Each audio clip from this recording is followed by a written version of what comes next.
쉽지가 않죠. 만만하지가 않아요. 지난주 설교를 마무리했을 때 했었던 이야기를 여러분들 기억하실지 모르겠습니다. 우리가 여기서 모험 답안을 제시하고 왜 그렇게 살지 못했느냐, 그런 부분들에 대해서 우리가 뭐 질책하고 뭐 스스로에 한탄하는 거, 그게 이런 말씀을 통해서 우리가 얻으려고 하는 그런 경험들이 분명 아닐 거죠. 우리가 이 시간을 통해 기억해야 되는 건 하나님이 오늘 우리의 인생에 참 관심이 많으시다는 거예요. 그냥 무엇을 먹고 어떻게 살며 어떤 인생을 살아가느냐, 그리고 그런 것과 더불어 그 삶의 자리 속에서 우리가 살아갈 힘과 능력을 주신다라는 겁니다. 우리가 그것을 좀 믿고 기억하면서 좀 나아갈 수 있었으면 좋겠습니다. 지난주 미리 말씀드린 것처럼 오늘의 주제는 인간관계에 대한 이야기입니다. 사실 직장 관계 생활뿐만 아니라 우리의 인생 속에서 가장 큰 문제 중에 하나는 바로 인간관계일 거예요. 우리가 사실 한 주간 돌아봤을 때 가장 많이 경험한 스트레스 가운데 바로 어떤 원인 중에 하나는 바로 사람과의 관계라고 생각을 합니다. 그래서 여러분들에게 적극적인 제보를 해달라는 이야기를 했었어요. 사례를 이야기해달라. 근데 있었을까요? 없었을까요? 없었으니까 얘기를 하는 거예요. 예. 어떤 것도 없었어요. 그래서 어저께 매주 토요일마다 우리 목자들과 모임 속에서 좀 그 부분들을 나누려고 합니다. 그래서 지난주처럼 공감이 되는 부분들도 있을 것이고 또 그렇지 않은 것들도 있겠죠. 우리가 하는 일마다 어떤 일에 위치해 있느냐에 따라서 우리가 경험하는 것들이 참 다를 텐데, 그런 부분을 통해서 우리가 직간접적으로 또 경험하고 고민해보고 그러면서 함께 좀 생각할 수 있는 그런 시간들이 되었으면 좋겠습니다. 여러분, 사실 인터넷을 검색하면은 이런 것들은 너무 많이 나옵니다. 뭐 직장 생활 내 인간관계 꿀팁 뭐 이렇게, 아니면은 뭐 직장 생활 내 인간관계 잘하는 뭐 이런 것들을 검색하면은 상당히 많은 이야기들이 나오게 됩니다. 사실 다 읽어보면 모르는 이야기들이 아닙니다. 다 잘 알고 있는 이야기들입니다. 여러분, 사실 우리가 우리 인생 속에서요, 몰라서 하는 실수보다 알아도 못하는 것들이 훨씬 더 많지 않습니까? 그게 더 힘겨운 거죠. 그리고 우리가 그런 것들을 인정해야 됩니다. 여러분들, 우리가 어떤 뭐 사람과의 관계 속에서 겸허하게 붙들고 나가야 되는 것이 무엇입니까? 사람이 두 사람만 모여도, 두 사람 이상만 모여도 갈등 관계가 벌어진다라는 거예요. 어려움이 벌어진다라는 겁니다. 하물며 직장에서 그런 일이 없느냐? 말도 안 되는 거죠. 아무리 사랑하는 남자와 여자가 사랑하고 그래서 결혼하고 아무리 그런 상황 속에서도 살면은 갈등이 벌어지고, 내가 사랑하는 나의 어떤 뱃속에서 낳은 그 자녀들과의 관계 속에서도 갈등은 필연적으로 생겨난다라는 것이죠. 여러분, 그것을 우리가 인정해야지 사는 게 이렇게 속이 좀 편해지는 것 같아요. 그런 것들을 겸허하게 받아들이는 거. 근데 우리가 예수를 믿고 살아갑니다. 우리가 하나님을 믿고 살아갑니다. 예수를 믿고 살아갈 때 우리들이 조금 더 힘들게 다가오는 것이 있습니다. 아까 전에도 이야기했지만 우리가 몰라서 못하는 게 문제가 아니라 그랬어요. 알아도 못하는 게 더 큰 문제다라고 이야기를 했어요. 우리로 하여금 그런 것들을 더 힘들게 하는 것인데, 주님이 늘 말씀하신 게 무엇입니까? 우리 올해 주제 말씀처럼 뭐 서로 사랑하라는 거, 원수를 사랑하라, 서로 화평하라. 우리는 이런 말씀들을 적어도 성경을 통해서, 설교를 통해서 한두 번 이상 더 들었던 이야기들 말씀드립니다. 그런데 우리의 삶 속에서 직장 동료를 사랑하는 거, 물론 가까운 사람, 친한 사람들 사랑하는 것은 어려운 일이 아니죠. 그러나 불편한 관계 속에 있는 사람들, 뭐 그것이 뭐 직장이라는 곳은요, 뭐 가정이라든지 교회와는 다르게 형성된 이유들이 다른 공동체 아니에요? 어떤 이익과 자신의 이해가 연결이 되어 생겨난 거죠. 그런 부분들에 있어서 조금이라도 어긋나면 갈등이 더 증폭이 될 수밖에 없다라는 거예요. 여러분들, 근데 우리는 그런 부분들에 있어서 그것만이 아니에요. 나는 믿음이 있는데 왜 나는 이거밖에 되지 않느냐라는 갈등과 고민 속에서 살아가게 됩니다. 근데 더 큰 문제는 우리는 그런 갈등을 해결할 능력이 없다라는 사실입니다. 그래서 더 힘들게 오는 일들이 많아요. 처음 말씀드렸던 것처럼 뭐 구체적인 이야기들, 제보가 없었다라고 그랬어요. 그래서 어제 우리 청년들하고 이야기를 하면서 몇 가지 이야기들, 경험할 수 있는 갈등의 문제들에 대한 이야기들을 나눴었어요. 물론 여러분들이 이제 예배가 끝나고 목장 모임 속에서 좀 나누게 될 때 오늘 언급되지 않은 부분들, 내가 경험했었던 어려움들을 나누면서 또 서로 기도하고 서로 위로할 수 있었으면 좋겠다라는 생각을 해봅니다. 여러분, 갈등이 벌어지는 것은 참 순간적이에요. 찰나에 벌어지게 되고, 너무나도 그 이유는 다양하지 않습니까? 오늘 나누는 이야기는 특정한 누구에게만 해당되는 것도 아니고 전체에 해당되는 이야기도 아니고, 그럼에도 불구하고 우리는 우리가 믿음으로 살아낸 어떤 대이유와 전제와 방향들, 믿음의 원리들을 계속해서 나눠지는 말씀을 통해서 붙들고 발견해 나가셔야 됩니다. 그렇다면 우리가 경험하는 갈등의 예들이 있습니다. 몇 가지 얘기를 해볼 텐데, 그런 첫 번째는 아마 이런 부분들일 겁니다. 이해관계입니다. 개인적인 이해관계, 쉽게 말하면 어떤 이익과 관련된 업무 관계 속에서 벌어지는 부분들이라는 거예요. 이런 이야기들이 생각보다 많이 나오더라고요. 여러분은 흔히 경험하는 것들을, 회사의 업무라는 게 당연히 회사의 이윤을 창출한다는 것이 목적이긴 하지만 각자의 맡은 역할이 다르지 않습니까? 인사 역할, 뭐 인사팀이라든지 재무라든지 각자의 역할들이 다 다른다 말이죠. 그 자리에서 열심히 다하면 되는데 겹쳐지는 영역들이 있어요. 같이 협조를 구해야 되는 부분들이 있어요. 그런데 겹쳐질 때에 책임 소재에 대한 부분들에 대해서 상당히 예민해지더라라는 거예요. 그러니까는 일이 잘 풀리면 어떤 거겠어요? 다 누구 탓이에요? 내 탓이에요. 우리 때문에 잘한 거예요. 그런데 일이 틀어지거나 어려워지게 되면 어떤 일이 벌어질까요? 서로의 탓을 하게 됩니다. 여러분, 남 탓을 하게 되면 갈등의 골은 더 깊어질 수밖에 없습니다. 여러분, 에덴 동산에서 하나님 앞에 아담이 범죄했습니다. 그리고 아담이 범죄한 다음에 하나님 앞에 제일 먼저 하는 게 있어요. 그게 뭐냐면 탓을 했어요. 자신의 아내 탓을 했어요. 근데 어떻게 표현합니까? 나는 아무 잘못이 없습니다. 당신이 만들어준 이 여자가 나보고 이 열매를 먹으라고 해서 난 먹었을 뿐입니다 라고 이야기했어요. 여러분, 남 탓하는 거 인간의 본성인 것 같아요. 이거 시키지 않아도 남 탓하더라라는 거예요. 여러분, 그리고 또 어떤 갈등들이 있느냐라고 생각을 해보면 인정받는 문제들이라는 거예요. 인정받는 부분들, 동료와 비교하는 것들. 여러분, 우리가 비교당하는 거 상당히 싫어하지 않습니까? 근데 이런 부분들은 뭐 어제 많이 언급이 되지 않았지만, 그러나 솔직히 살아가면서 나보다 잘 나가는 사람 보면은 우리가 마음이 불편해져요. 그리고 그 사람에게 친절하게 대하는 게 어려워질 때도 종종 있는 것 같아요. 그런 사람을 보면 자괴감이 들 때도 있고, 여러분, 우리가 그런 것들을 제일 느낄 때가 언제일까요? 시작이 비슷할 때잖아요. 출발은 다 비슷해요. 출발은 다 비슷하고 받는 월급도 다 비슷하고, 그런데 해가 가면 갈수록 진급 시기가 달라지고 격차가 벌어지고 입장이 벌어지고 이렇게 될 때에 우리는 그런 가운데 어려움을 경험하고 또 사람과의 관계에 있어서 불편함을 경험하더라라는 겁니다. 또 어떤 것들이 있을까라고 이야기를 했더니 입장 차이, 회사 내 의견 차이, 이런 부분들에 대한 이야기도 나왔었습니다. 사실 우리나라 사람들은 이런 게 좀 약한 것 같아요. 여러분, 어떤 좀 회의를 할 때 이렇게 여러 가지 의견들이 나오잖아요. 여러 가지 의견들이 나오고 상당히 이렇게 교류를 해야 되는데 자신의 의견이 거절당하면 어떻게 느껴져요? 그러니까 내 의견만 거절당했다라는 게 아니라 내가 거절당했다고 느껴요. 이게 우리나라 사람들은 상당히 그런 게 있는 것 같아요. 그러니까 우리나라는 토론하면 어떤 일이 벌어져요? 싸움이 벌어지는 거예요. 그러니까 의견이 다르다라고 인정을 해주면 되는 건데 내 의견이 거절당했다라는 마음 때문에 불쾌하더라라는 거예요. 그러니까 싸움이 벌어지는 거죠.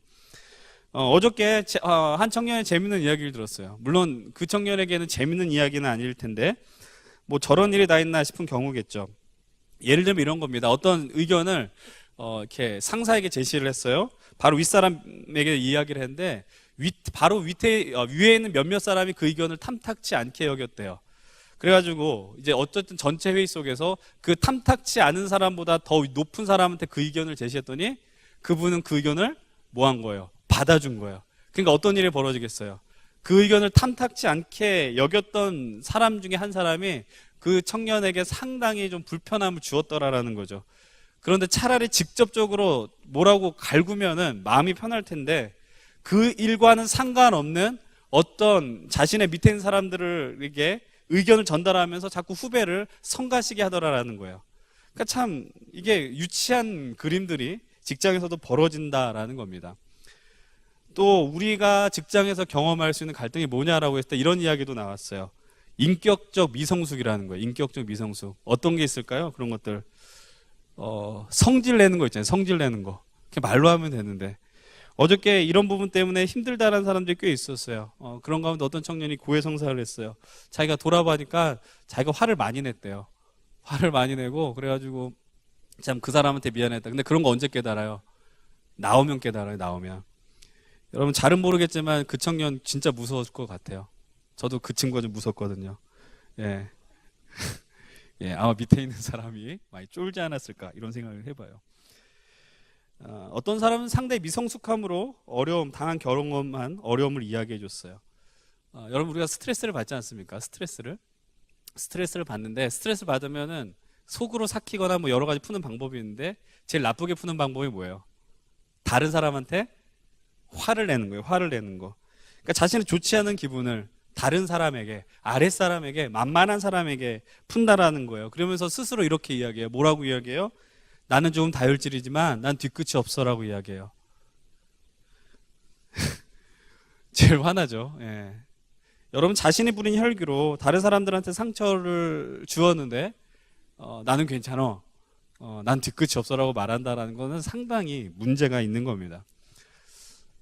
여러분들 여기서 뭐 이야기한 것들, 뭐 관계 갈등들을 뭐 다 이야기할 수 있겠어요? 뭐 다 할 수 없어요. 그러나 우리가 삶의 자리 속에서 경험하는 어려움들은 다 위치에 따라 다를 것입니다. 근데 늘 고민이 돼요. 어떤 게 고민이 되냐?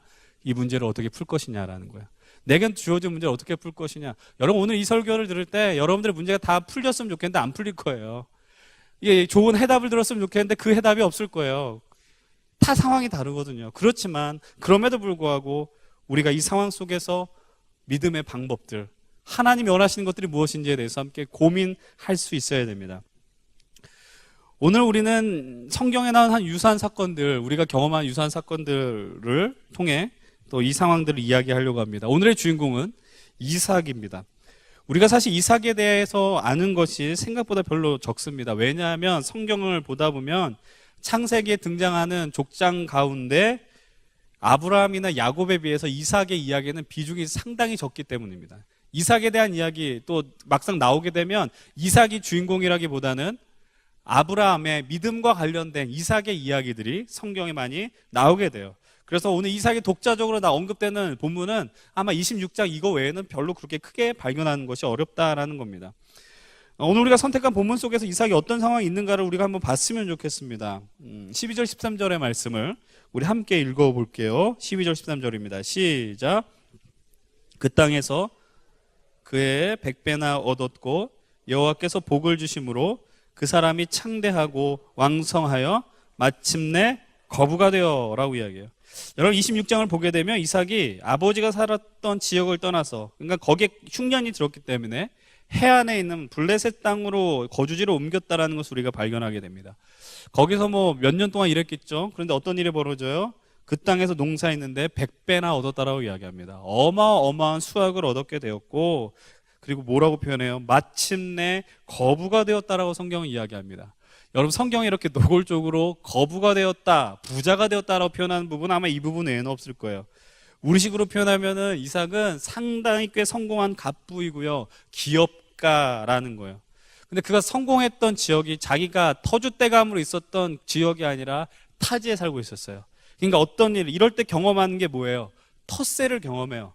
내가 있었던 곳이 아니기 때문에 원래 있었던 원주민들에게 있어 텃세를 경험해요.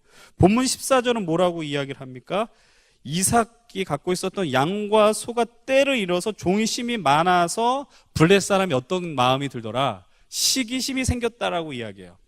여러분, 이제 이삭에게 시련이 오게 됩니다. 그 시련의 내용이 뭐냐? 15절과 16절 말씀을 함께 보겠습니다. 15절 16절 시작. 그 아버지 아브라함 때에 그 아버지의 종들이 판 모든 우물을 막고 흙으로 메웠더라. 아비멜렉이 이삭에게 이르되 내가 우리보다 크게 강성한즉 우리를 떠나라 라고 이야기해요. 사실 이삭이 들어가 있었던 곳은 이삭에게는 낯선 곳이었을지 모르지만 아버지 때부터 아버지의 영향력이 분명 있었던 지역이다라는 것을 우리는 발견하게 됩니다. 뭘 통해서 발견해요? 아브라함 때에 우물을 팠다라고 이야기를 하잖아요. 우물을 판다는 말의 의미 뭐예요? 살 수 있는 곳이다라는 거예요. 마을을 이룬다는 거예요. 물이 있어야지 먹을 물도 있고 마실 물도 있고 씻을 물도 있고 뭐 깨끗하게 뭐 빨래를 할 수 있는 물도 있다라는 거 아니겠어요? 그런데 거기에서 무엇을 막아버려요? 우물을 막아버린대요. 이 말의 의미는 너 여기서 살지 마라고 이야기하는 거예요. 쫓아버린다고요. 여러분, 이것은 조금이 아니라 아주 많이 치사한 치졸한 행동이에요. 나보다 너희들 잘 사니 너희들은 여기 있으면 안 되라고 이야기해요. 그리고 그 지역의 왕인 아비멜렉이 요청합니다. 뭐라고 요청합니까? 이곳을 떠나라 라고 이야기해요. 너희들이 강해졌으니 너희들은 떠나라라고 이야기해요. 정말로 그들이 강했다라면 제압하면 되는데 아직까지 그 정도 수준은 아니었던 것 같아요. 그래서 본인이 강한 그때에 더 커지기 전에 이삭을 향해 아비멜렉은 그곳을 떠나라라고 요청하고 명령을 하게 됩니다. 여러분, 이쯤이 되면 우리는 이런 상상을 해봅니다. 한쪽에서 떠나라라고 합니다. 왜 떠나라고 하느냐? 우리들도 이제 힘이 있고 능력이 생기는데 그럼 어떻게 하면 좋을 것 같아요? 한판 붙으면 좋을 것 같아요. 한번 싸워서 이겨서 그 지역을 내 것으로 만들었으면 좋겠다라는 생각이 있어요. 그런데 이삭은 그 순간에 어떻게 하느냐? 순순히 그의 의견을 받고 그 지역을 떠나게 됩니다. 그리고 그것을 떠나서 다른 곳을 향하여 나가게 된 것이죠. 여러분, 우리가 정착한 곳에서 떠나라고 하는 게 얼마나 어려운 일일까요? 예를 들면 여러분들 직장 속에서요, 여러분들이 어떤 업무를 파악하고 한 분야에서 되게 열심히 일을 했어요. 근데 갑자기 어느 날 인사 발령이 돼서 너 전혀 상관없는 다른 쪽으로 발령받아, 다른 쪽으로 이동해서 가라라고 이야기하면 여러분 순순히 받아들이겠어요? 여러분 인사에 담당하는 그분한테 따질 수 있는, 만약에 권한과 어떤 힘이 있다면 이야기하지 않겠어요? 내가 거기서 할 수 있는 일이 없는데 왜 가라고 이야기하느냐라, 그런 부분들이 아니겠습니까? 여러분, 그곳에서 아브라함의 흔적이 있는 그곳에서 그들은 떠나게 됩니다. 그런데 또 다시 그들은 그곳에 가는 도구로 사서 정착하고 삶을 살게 되는 것이죠. 근데 그들이 요청하고 이야기하는 것은 무엇입니까? 여기 있는 우물은 아브라함이 팠지만 이건 우리 땅에서 판 거기 때문에 너희들 게 아니라 우리 것이다라고 자꾸 블레셋 사람들은, 그랄 목자들은 자신의 소유를 주장하게 되는 거죠. 그래서 어떤 일이 벌어질까요? 20절과 21절의 말씀을 한번 같이 읽겠습니다. 20절로 21절 같이 읽겠습니다. 시작.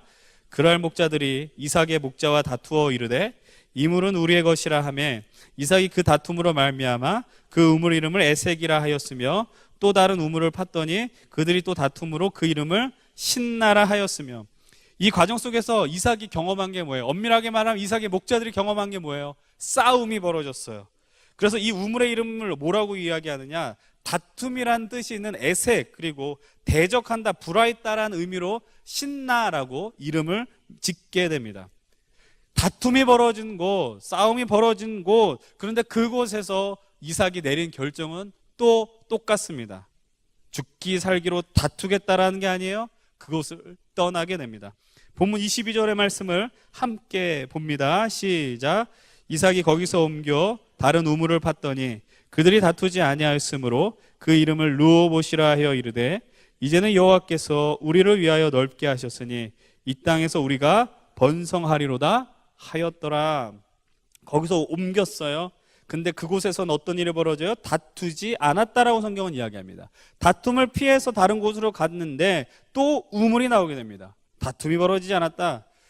이 말씀을 보면서 우리가 발견하는 게 뭐가 있을까요? 또 질문할 수 있는 게 뭐가 있을까요? 왜 안 다퉜을까라는 거예요. 싸우는 게 지겹기 때문일까요? 아니면 이삭의 힘이 너무 거대해졌기 때문입니까? 그래서 상대가 두려워서 싸움을 안 걸었었기 때문일까요? 아마 조금 이 부분을 읽다 보면 우리가 상상할 수 있고 발견할 수 있는 것이 있어요. 그것은 이삭이 이제 정착한 이 자리가 블레셋 사람들이 살던 곳으로부터 상당히 떨어졌고, 그리고 블레셋 사람들에게는 매력적인 곳이 아니었다라는 거예요. 여러분들, 우리는 남의 것을 보면 남의 떡이 크다라고 이야기해요. 관심이 많아요. 누가 물건을 사게 되고 새로운 옷을 입게 되면은 우리는 내가 똑같은 것을 갖고 있는데 그것을 망각하고 새 옷 산 것에만 관심을 두게 되더라라는 거예요. 여러분, 블레셋 사람들도 마찬가지예요. 그런데 이제 이삭이 찾은 그곳은 매력적인 자리가 아니었다라는 거예요. 에색과 신나가 있었던 곳은 아버지가 우물을 팠었던 그 자리, 사람들이 거주했었던 곳이었고요. 이제 이삭이 새롭게 판 곳은 사람이 전에는 살지 않았었던 새로운 개척지를 향하여 나아갔다라는 것을 우리는 발견하게 됩니다.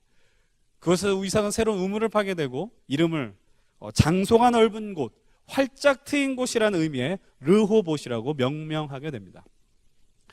이 본문을 보면서 우리는 어떤 메시지를 발견할 수 있을까요? 어떤 것을 발견할 수 있을까요? 이것을 묵상하면서 여러분들한테 읽어보십시오. 그리고 여러분들의 인생 속에서, 갈등 구조 속에서, 인간관계 속에서 이 말씀을 적용해 보십시오라고 여러분 이야기를 하면은 상당히 매력적이지 않은 묵상이 됩니다.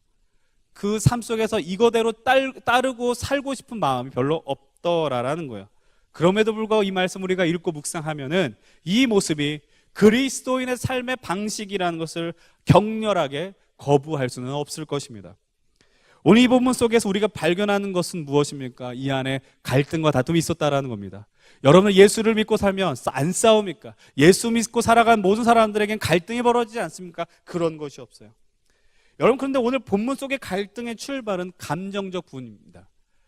시기심 때문이잖아요. 이삭을 향한 시기심. 근데 여러분들 우리가 사실 관계라는 것이요, 객관적인 어떤 팩트나 상황에 의해서 좌우되면 갈등이 상당히 줄어들 공산이 큽니다. 확실한 근거에 의해서. 그러나 그 안에 감정이 들어가게 되면 상당히 복잡한 일이 벌어지는 것이죠.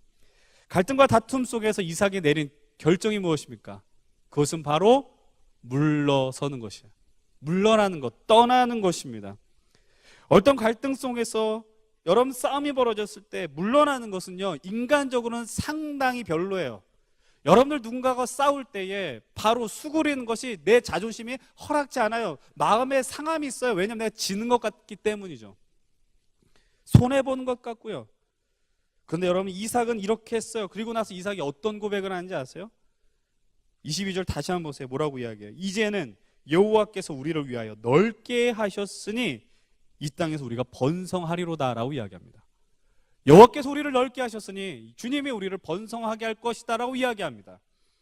여러분, 이 말씀을 잘 보십시오. 결론을 이야기하는 게 아니에요. 우리가 그곳에 가서 번성했습니다 라고 고백하는 게 아니에요. 하나님 우리로 하여금 넓게 하셨다라고 고백하는 게 아니에요. 현재적 고백이 아니에요. 미래적 고백이에요. 경험하지 않은 그 상황을 이삭은 고백하더라라는 겁니다. 여러분, 사실 우리 인생 속에 우리는 살면서 수많은 경쟁을 경험하게 됩니다.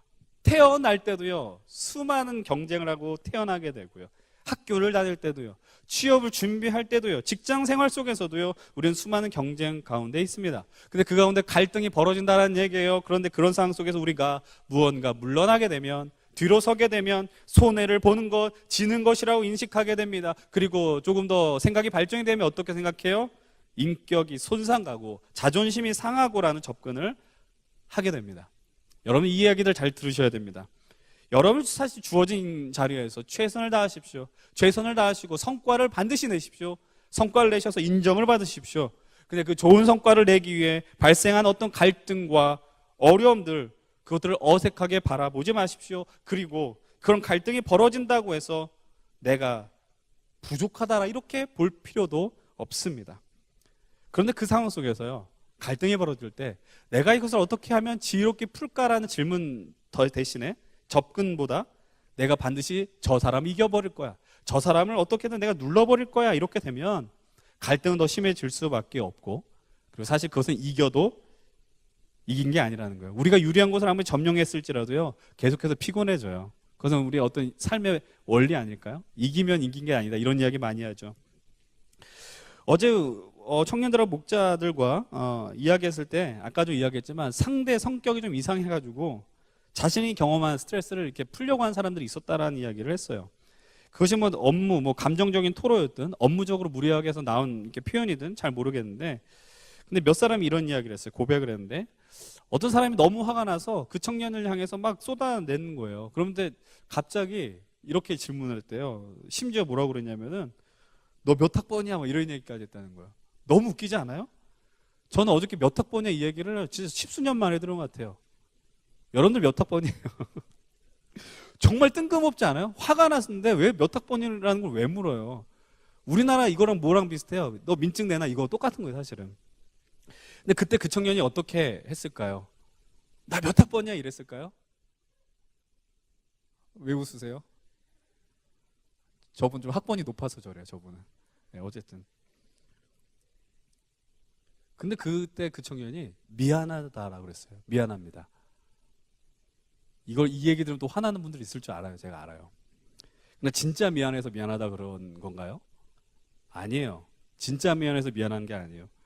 근데 이 사람이 흥분된 상황 속에서 감정으로 대하는 것들, 화가 나잖아요. 나랑 전혀 상관없는데 왜 화를 내? 왜 나한테 뭐라 그래? 화가 나야 되는 게 정상이거든요. 근데 하필 말씀이 생각이 났대요. 왜 하필 성경 말씀이 그때 생각이 날까요? 왜 다른 때 생각나면 좋은데? 하필 또 어떤 말씀이야? 선으로 악을 이기라는 거예요. 믿음이 너무 좋은 친구예요.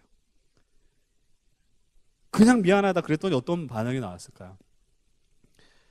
그 말을 한 게 시간차가 얼마나 됐는지 잘 모르겠는데 그 사람이 당황하더니 이랬대요.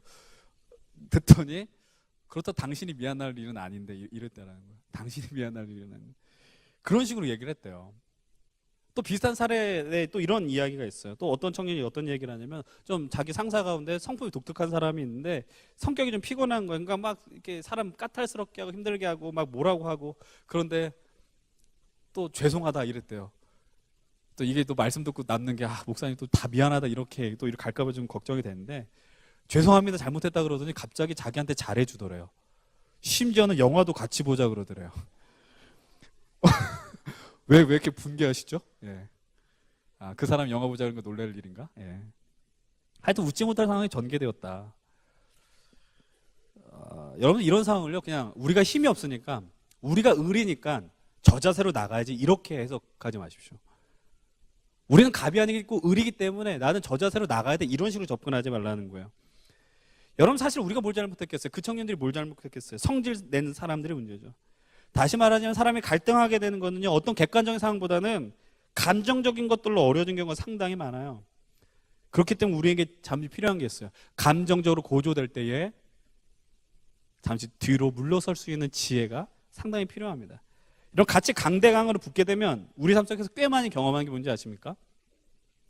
1절로 끝날 수 있는 것을요 2절, 3절, 4절까지 나가게 돼요. 그냥 거기서 1, 2분 만에 끝날 수 있는 것들이 그러니까 우리가 흔히 이런 표현해요. 아이 싸움이 어른 싸움 된다라고 하는 것처럼 판이 커져 버린다라는 거예요. 그래서 우리가 되게 힘들어지는 경우들이 그래서 감정적으로 그것을 처리하지 못해서 어려웠던 경험들이 얼마나 많이 있습니까?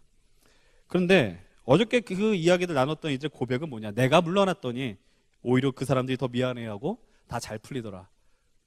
모두가 다 해피엔딩은 아니겠지만 이런 고백을 했어요. 어떻게 뭐 이런 것들이 어떻게 보면 인간관계 하나의 방법일 수 있지만 또 한편으로는 그리스도인으로서 삶의 어떤 삶의 양태 모습일 수 있다라는 생각을 하게 되었습니다. 제가 자꾸만 얘기하는 거예요. 자꾸만 왜 이런 얘기를 하냐면 여러분들이 이런 걸 들을 때 말씀은 설교는 뭐 하나님의 말씀에 너무 삶과 괴리돼 자꾸 이야기를 하려고 하는 것 같아서 제시하는 것들을 통해서 방법을 발견하세요. 원리를 발견하시라고요. 다 적용하고 1대1로 매칭시키려고 하지 마시고요. 여러분 그러나 우리가 하나의 세계관을 이 시간 속에 발견할 수 있지 않아요? 여러분 사도 바울이 로마서 12장 18절로 21절에 이런 이야기를 합니다. 우리 함께 하나님의 말씀을 화면에 나온 말씀 읽어보십시다. 함께 읽어보십시오. 시작. 할 수 있거든 너희로서는 모든 사람과 더불어 화목하라. 내 사랑하는 자들아 너희가 친히 원수를 갚지 말고 하나님의 진노하심에 맡기라. 기록되었을 때 원수 갚는 것이 내게 있으니 내가 갚으리라고 주께서 말씀하시니라. 내 원수가 줄이거든 먹이고 목마르거든 마시게 하라. 그리함으로 내가 숯불을 그 머리에 쌓아 놓으리라. 악에게 지지 말고 선으로 악을 이기라. 아멘. 사도 바울이 어떤 이야기를 합니까? 할 수만 있다면 모든 사람과 더불어 화평하라라고 이야기합니다. 하실 수 있으신가요? 하실 수 있으십니까? 여러분 모든 삶 속에 그 관계 속에서 이렇게 화평할 수 있어요? 어려워요. 대단히 어려워요. 정말 어려워요. 그럼에도 우리가 그 중요한 원칙들을 놓치지 않았으면 좋겠어요. 그 사람이 상대가 나로 하여금 악하게 한다고 해서 나도 악하게 한다라는 거 그것은 모든 문제를 악화시킬 뿐입니다. 여러분 믿음으로 살아낸다라는 것은 어떤 의미겠어요? 오늘 말씀의 주제와 같이 믿음으로 살아낸다라는 거 오늘 이 방금 바울의 고백과 같이 선으로 악을 이기는 것을 의미하는 것 아니겠어요? 여러분 그러다면 우리에게 상처가 있어요. 힘겨움이 있어요. 어려움이 있어요. 그때 우리가 할 수 있는 또 다른 방법은 무엇입니까? 하나님 앞에 항의하시라고요. 하나님 앞에 탄원하시라고요. 하나님 왜 나에게 이런 시련을 주시냐라는 거죠. 왜 저런 인간을 내게 주셨냐라고 한탄해보고 탄원해 보십시오. 제가 이런 설교를 준비할 때 여러 책들을 보게 되고 또 이런 주제와 비슷한 설교의 목사님들을 찾게 되는데 제가 한 목사님의 설교 가운데 아주 은혜를 받은 게 있습니다. 소망교회 김지철 목사님의 한 설교 가운데 너무 은혜를 받았어요. 그래서 나누고 싶었어요. 그게 뭐냐? 하나님도 사람 때문에 힘들었다라는 거야. 공감이 전혀 안 되십니까? 하나님이 사람이 죄악이 가득한 걸 보고 사람 만든 걸 보고 탄식했다라고 성경은 분명히 이야기합니다. 너무 위로가 되던데요. 야 하나님도 사람 때문에 힘들었대. 야 하나님도 얼마나 화가 났을까? 하나님도 얼마나 답답했을까? 여러분 하나님께서는 인간을 너무나도 사랑하시잖아요. 그 사랑이 타기 때문에 그 힘든 것도 역시 경험하는 거 아니겠어요? 그분이 힘들었다면 우리가 힘든 건 당연한 일 아니겠어요? 여러분 갈등을 두려워하지 마십시오. 어려움을 두려워하지 마십시오. 그러면서 우리가 믿음으로 살기 위한 하나의 또 믿음으로 살아내기 위한 중요한 방법이 있습니다. 그것은 무엇이냐? 마태복음 7장 12절의 말씀을 함께 읽어보겠습니다. 마태복음 7장 12절 시작. 그러므로 무엇이든지 남에게 대접을 받고자 하는 대로 너희도 남을 대접하라. 이것이 율법이요 선지자니라. 이 말씀 우리는 황금률이라고 이야기합니다. 너희들이 대접받고자 하는 대로 너도 대접하라 라고 이야기합니다. 너무나도 당연한 원리지만 우리가 사람과의 관계 속에서, 특별히 직장생활 속에서 이런 것들 놓칠 때가 얼마나 많은지 몰라요. 여기서 많은 분들이, 물론 중간 리더십에 위치해 있는 분들도 계시지만 시작 단계에 있기 때문에 거의 다 윗사람이 있고 내가 막내다라고 하는 분들 상당히 많아요. 근데 우리가 살다 보면 어떤 일이 벌어져요? 나도 승진해, 우리도 다 승진한다고요. 그리고 좀 더 고위직이 되고 위치, 어떤 리더십을 갖게 돼요. 능력을 갖게 돼요. 근데 우리의 현실은 뭐냐면 우리가 서 있는 곳에서만 모든 것들을 보려고 한다라는 거예요. 상대 상황을 이해할 수 있는 능력이 상당히 부족해요. 그래서 우리는 언젠가 어떤 일이 벌어지는지 아십니까? 여러분들이 지금 욕하고 있는 팀장의 위치에 여러분들이 가게 될 것입니다. 여러분들이 비난하는 그 리더십 위치에 여러분들 반드시 가게 될 것입니다. 그리고 언젠가는 여러분들 향해서 누군가도 똑같이 욕을 하게 될 것입니다. 누군가 여러분들 보면서도 여전히 이해하지 못할 것입니다. 그래서 우리들은 늘 겸손해야 됩니다. 때로는 정말 싫은 행동을 따라 할 때가 있어요. 내가 말단 사원 때 싫어했었던 누군가가 하는 행동을 내가 오늘 하고 있는 거야. 쉬는 날 등산 가자고 이야기하는 그런 거. 예, 낚시 가자고 그런 거 제발 하면 안 되죠. 여러분들 아직 지금 여기 직급이 막 높아가지고 사장님 정도 이런 분들 별로 없잖아요. 그래서 이런 부탁을 드려요. 여러분들, 우리는 해야 될 일이 있어요. 여러분, 상대의 권위를 인정해야 돼요. 상대가 갖고 있는 위치에 대한 권위를 인정하고 존중할 수 있는 훈련을 해야 돼요. 상사이긴 한데 우습게 보이는 사람이 분명히 있을 거예요. 저런 사람 왜 놀면서 나보다 돈을 더 받아 이러면서 분개하면서 일하는 경우가 얼마나 많이 있어요. 그 남의 얘기가 아니잖아. 그 사람이 힘이 있어서 말을 들어야 될지가 아니라 그 위치에 대한 존중이에요. 그것을 벗어나게 되면 누가 힘드냐면은 내가 힘들어져요. 우리가 힘들어진다라고. 여러분들, 우리가 그렇게 하게 될 때 우리가 해야 되는 경험들이 뭐냐? 인정하게 될 때 경험하는 거는요, 사람을 이해하는 폭이 상당히 커지게 되는 겁니다. 오늘 말씀의 제목이 뭘까요? 이거예요. 나를 크게 그리고 더 넓게 하십시오라는 거예요. 왜 이런 제목을 선택했을까요? 오늘 우리가 우리의 삶의 현실을 앞에 있는 것만 보면 멀리 보지 못하고 크게 보지 못하고 깊게 보지 못합니다. 사람과의 관계도 뒷전을 하고 당장의 이익만 보고 일하게 합니다. 그러니까 내가 손해보면 분개하고 감정을 다스리지 못하게 되는 것이죠. 오늘 이삭도 마찬가지입니다. 이삭이 만약에 에색과 신나의 자리에만 머무르려고 했었다면, 거기서 그 앞에 있는 상황만 보았다면 목숨 걸고 싸워야 돼요. 거기서 더 목숨을 걸고 싸워야 돼요. 그러나 그는 물러났어요. 힘이 없어서 물러난 게 아니에요. 보는 능력이 있었어요. 더 크게 볼 줄 알았고, 더 멀리 볼 줄 알았고, 깊게 보는 능력이 있었다고요. 근데 그것을 볼 수 있는 이유가 있어요. 근거가 있어요. 그것은 무엇이냐? 이후의 말씀을 통해 우리 이삭의 행동을 이해할 수 있습니다. 그것은 바로 이삭은 하나님께서 당신 아버지 아브라함에게 주던 그 약속을 분명히 기억하고 있었다라는 거예요. 하나님께서 나를 여기 번성하게 하실 것입니다. 나로 하여금 넓게 하실 것입니다라는 그 고백의 근거가 뭐예요? 하나님이 주신 약속을 이삭은 기억했다라는 사실이에요. 그 약속을 우리가 요즘 하는 표현을 하면 그런 것들 아니에요. 빅픽처예요. 빅픽처. 큰 그림이 있다고요. 하나님이 이 세상을 향하여 그린 그림을 이삭은 그 비밀을 알고 있었다라는 거예요. 그리스도인은 비밀을 아는 사람들이에요. 큰 그림을 볼 줄 아는 사람들이에요. 근데 우리는 오늘 놓여진 그것 때문에, 당장의 상황 때문에 악이 오니까 악으로 같이 대항하고 싸우려고 하고 더 지쳐나가 떨어지는 일들이 얼마나 많이 있냐라는 거예요. 그래서 이런 얘기 또 하게 되는 거죠. 이기는 게 이기는 게 아니라니까요. 기억하십시오. 갈등을 나의 기분과 감정으로만 접근하면 문제는 절대로 해결되지 않습니다. 우리가 아무리 바라 그래도 상대는 안 바뀌기 때문이에요. 그러나 우리는 이 믿음을 포기하지 않았으면 좋겠습니다. 하나님께서 정말 변하지 않을 것 같은 그 인생 변화시켜 주신다라는 거예요. 누굴 변화시켜 줄까요? 그 사람이 안 변하면 나라도 변화돼요. 내가 변화된다고요. 그 사실을 잊지 마십시다. 아마 이 말씀의 시간 속에서 늘 여러분들 이 질문을 던질 것입니다. 오늘 우리의 주어진 이 현실 속에서 우리가 어떻게 이 믿음으로 살아낼 것이냐라는 거예요. 그곳에서 그 상황을, 여러분, 그것을 질문하지 않게 되면 우리는 그 상황을 극복하고 나아가는 것이 참 힘겹게 될 것입니다. 그러나 분명히 기억하십시오. 그 어려움의 현장 속에서 주님이 오늘도 우리와 함께 하시며 그것을 견딜 수 있는 능력을 주신다라는 사실입니다. 큰 분하고 함께 하시면, 함께 하면 우리는 좀 더 여유가 생깁니다. 넉넉해지고 더 크게 볼 수 있고 넓게 보게 됩니다. 여러분들이 있는 그곳에서 여러분들이 이삭처럼 피스메이커의 삶을 살아내길 원합니다. 여전히 이야기가 오지 않는 분들이 있을 줄로 압니다. 할 말을 다 해야지 난 직성이 풀리는데요, 참는 게 능사가 아니에요. 할 말을 다 하십시오. 그러나 때와 시기와 상황을 보시면서 이야기할 수 있는 지혜를 구하십시다. 여러분, 무조건 직진을 달리면 사고가 나는 겁니다. 무조건 악셀을 밟으면 사고가 나게 되는 거예요. 우리가 사회생활 속에서 그래서 지혜가 더 필요한 것 같아요. 오늘 여러분들이 일터에서 경험하는 관계 어려움들이 무엇입니까? 오늘 말씀드려 우리의 상황 속에 구체적인 해결 방안을 주지 못해서 좀 실망만 할까요? 다시 한번 말씀드리지만 우리가 그리스도인으로서 하나님의 나라를 살아가는 이들로서 어떻게 믿음으로 살아낼 것인지 늘 질문하시고 고민하시고 치열하게 살아가시길 바랍니다. 그래서 우리가 있는 그 속에서 더 크게 보시고 넓게 보시는 그런 삶의 여유와 넉넉함을 회복하기 원합니다. 여러분 기억하십시오. 그리스도인들은, 믿음의 사람들은 넉넉하게 이기는 사람들입니다. 그 믿음을 갖고 삶의 현실 속에서 직장 가운데서 승리하시는 우리 잠실 청년의 동역자들과 우리 귀한 예배자들 되기를 다시 한번 간절히 축원을 드립니다.